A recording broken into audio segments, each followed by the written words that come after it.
बंधु नमस्कार। मैं एक बार फिर आपके सामने उपस्थित हूँ और मैं डॉक्टर श्रीदत्त अरविंद पांडे आप सबका अपने channel Pandey S Arvind public में स्वागत करता हूँ। बंधु, आपके समक्ष जिस विषय पर मैं चर्चा करने जा रहा हूँ वो लिव इन रिलेशन, उसके नैतिक व कानूनी पक्ष से संबंधित है। अब इस विषय पर चर्चा करने से पूर्व थोड़ी सी भूमिका में चले जाएं तो आधुनिक जीवन शैली एवं महानगरीय संस्कृति में विवाह की संस्था के विकल्प के रूप में लिव इन संबंधों में रहने का चलन आजकल बढ़ गया है। अनियंत्रित और अल्प विकसित समाज में भी पहले से यह देखा जाता रहा है कि समाज के एक वर्ग में कोई भी महिला कभी भी किसी भी पुरुष के साथ अथवा कोई भी पुरुष किसी भी महिला के साथ वैवाहिक जोड़े की तरह रहने लगते थे।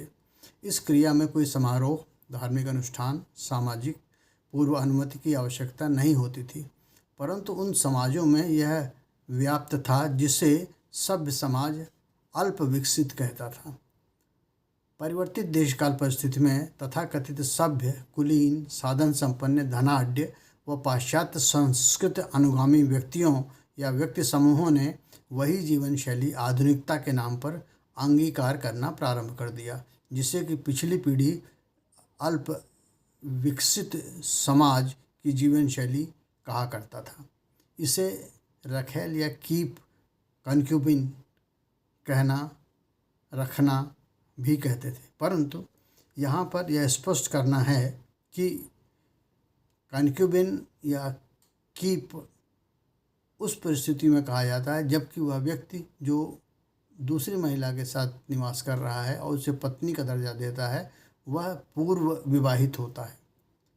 परंतु इस लिव इन रिलेशन में यह स्पष्ट रूप से बाध्यता है कि दोनों व्यक्तियों को, जो पुरुष और स्त्री लिव इन में रह रहे हैं, उनमें से किसी को भी पूर्व विवाहित नहीं होना चाहिए।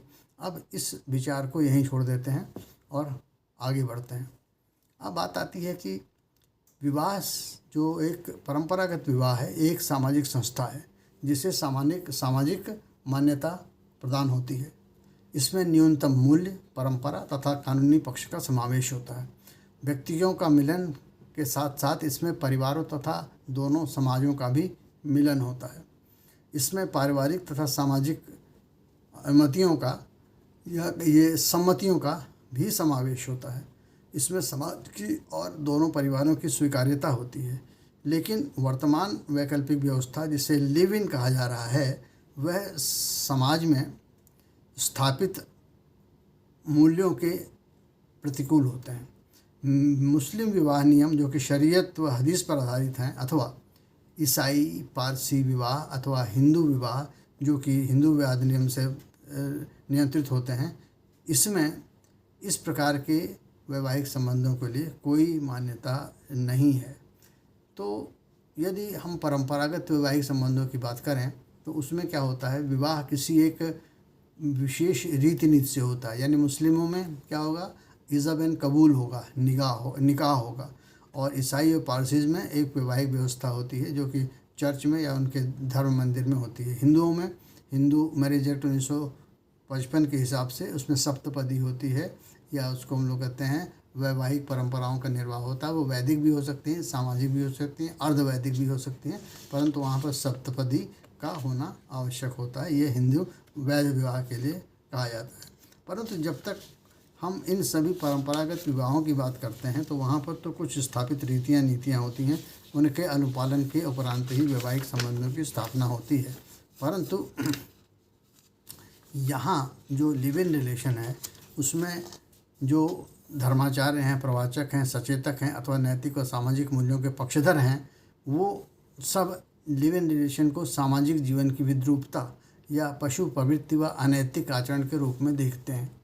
इस स्थिति में वे विचारवान व्यक्ति जो समाज में व्यक्तियों के व्यवहार को नियंत्रित करने के लिए दिशा निर्देश देने वाले माने जाते हैं, वे इस संबंध को थोड़ा उपेक्षा की दृष्टि से या उलाहना की दृष्टि से देखते हैं। लेकिन इसके प्रतिकूल समाज का एक वर्ग ऐसा भी है जो यह कहता है कि प्रत्येक व्यक्ति को अपनी अभिरुचि के हिसाब से व्यक्तिगत स्वतंत्रता, जीवन शैली को चुनने का अधिकार है। उसको अधिकार है कि वह अपनी व्यक्ति एवं प्राण व दैहिक स्वतंत्रता के सिद्धांतों की छाया में खुलकर सांस ले सके। वह जिसके साथ रहना चाहे, जिसके साथ समय बिताना चाहे, वह रह सकता है। हाँ, कानून यह कहता है कि यदि वह वयस्क है और स्वस्थ चित्त है तभी वह ऐसी स्थितियों में रह सकता है, और वह व्यक्ति जो रूढ़िवादी और पुरानी परंपराओं में बंध के नहीं रहना चाहता, वह अपने जीवन में नवीन प्रयोग करने का जोखिम उठा सकता है। और यह एक स्थिति है जिसमें कि महानगरों में विशिष्ट संस्कृति संपन्न वातावरण में लोग लिव इन रिलेशन की ओर बढ़ रहे हैं अथवा उसे स्वीकार कर रहे हैं। इस जीवन शैली का प्रतिरोध समाज, अभिभावक, माता पिता द्वारा कभी कभी किया जाता है, परंतु इस जीवन शैली को अंगीकार करने वाले प्रताड़ित होने पर न्यायालय के समक्ष जाकर अपने संवैधानिक अधिकारों को, जो कि भारतीय संविधान के अनुच्छेद 21 से संरक्षित होता है, अपनी कानूनी संरक्षण के लिए जाते हैं। बारंबार उच्च न्यायालयों तथा उच्चतम न्यायालय द्वारा लिव इन में रह रहे युगल संरक्षण प्राप्त करते रहे हैं और खबर बनती रहती है, परंतु जब इस प्रकार के जीवन शैली को समाज में शनै शनै अंगीकार किया जा रहा है तो समाज में इसका प्रतिरोध भी कम होने लगा और इस जीवन पद्धति को मौन सहमति देने की एक प्रथा प्रारंभ हो गई। उच्चतम न्यायालय ने जब किसी व्यक्ति द्वारा लिव इन रिलेशन को न्यायालय के संज्ञान में लाया तो न्यायालय ने कहा कि लिव इन रिलेशन जो है वह एक अनैतिक हो सकता है सामाजिक या नैतिकता के संदर्भ में, लेकिन यह विधि विरुद्ध नहीं है।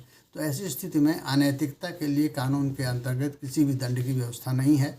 आप उसे समाज में अस्वीकार्यता का दे सकते हैं, लेकिन दंड का या प्रतिषेध का कोई भी व्यवस्था किसी भी कानून में नहीं है। तो ऐसे हम कह सकते हैं कि यदि दो वयस्क व्यक्ति आपसी सहमत से स्वेच्छया एक दूसरे को ठीक समझते हुए एक दूसरे का साहचर्य पाना चाहते हैं तो वह पति पत्नी के साथ की भांति एक साथ रह सकते हैं और उन्हें वे सभी अधिकार प्रदान करने के लिए न्यायालय और विधि संरक्षण करने वाली संस्थाएं बाध्य हैं, जो कि एक विवाहित दंपत्ति को पति पत्नी की तरह उपलब्ध होते हैं।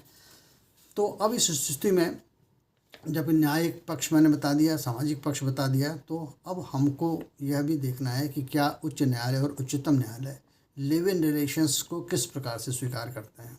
तो न्यायालयीन मान्यता यह है कि लिव इन रिलेशन में रह रहे जोड़े नेचुरल रूप से विवाहित जोड़ों की तरह ही माने जाते हैं, बशर्ते वह लंबे समय से साथ साथ उसी प्रकार से रह रहे हों, पारस्परिक वैसा ही व्यवहार कर रहे हों जैसे कि विवाहित जोड़े आपस में करते हैं। ऐसे जोड़ों को अपने पारस्परिक व्यवहारों के आधार पर विवाह सम्मत अधिकार प्राप्त होते हैं। ऐसे जोड़ों को संविधान के अनुच्छेद 21 के अधीन सुरक्षा प्राप्त होती है। उन्हें प्राण एवं दैहिक स्वतंत्रता का अधिकार प्राप्त होता है, इसीलिए उन्हें कानूनी संरक्षण भी प्रदान किया जाता है। अब रह गई ऐसे जोड़ों से उत्पन्न होने वाली संततियों की बात। तो कानून में ऐसे जोड़ों से उत्पन्न बच्चों को वैधता प्रदान की गई है और वह वैसे ही अपने माँ बाप के यानी कि लिव इन में रह रहे दंपतियों के ऊपर भरण पोषण के लिए वैसे ही अधिकार प्राप्त है जैसे कि एक नैसर्गिक रूप से विवाह के उत्पन्न बच्चे होते हैं। हाँ, इसमें एक बात ध्यान देने योग्य है कि दोनों ही पक्षकारों को जो लिव इन में रह रहे हैं पूर्व विवाहित नहीं होना चाहिए, यानी कि यदि वो पूर्व विवाहित थे भी तो उनको विवाह विच्छेद के उपरांत ही इस तरह से जीवन यापन करने का अधिकार होगा। तो अब पूरी तरह से देखें कि as to who can go to live in relation, तो first and foremost he should be a major. 18 साल से अधिक होना चाहिए, वह या तो मूलतः अविवाहित होना चाहिए या उसका विवाह विच्छेद हो जाना चाहिए या वह परित्यक्ता होनी चाहिए स्त्री या वह विधवा होनी चाहिए। यानी कि जिस समय वह दो व्यक्ति आपस में लिव इन में रहने जाएं तो उस समय उनके में से किसी को भी मैरिटल स्टेटस उनका नहीं होना चाहिए। अब इस सब स्थिति के अंतर्गत वैधानिक संदर्भों में जो पहले निर्णय दिए गए हैं उनका भी उल्लेख किया जाना उचित प्रतीत होता है, और जिसमें कहा जाएगा कि लता सिंह बनाम उत्तर प्रदेश राज्य 2006 सुप्रीम कोर्ट में कहा गया था कि 2 वयस्कों को साथ रहने की अनुमति प्रदान की जा सकती है। एस खुशबू बनाम कन्नी अम्माल में कहा गया था कि लिविंग रिलेशन अपराध नहीं है, भले ही यह अनैतिक ही क्यों न हो। इंदिरा शर्मा बनाम BK शर्मा में 2013 में कहा गया था कि लिव इन रिलेशन में रहने वाली महिला उसी प्रकार से घरेलू हिंसा अधिनियम के अंतर्गत संरक्षित है जैसे कि एक सामान्य विवाह में रहने वाली या विवाह में होने वाली पत्नी को संरक्षण प्राप्त होता है।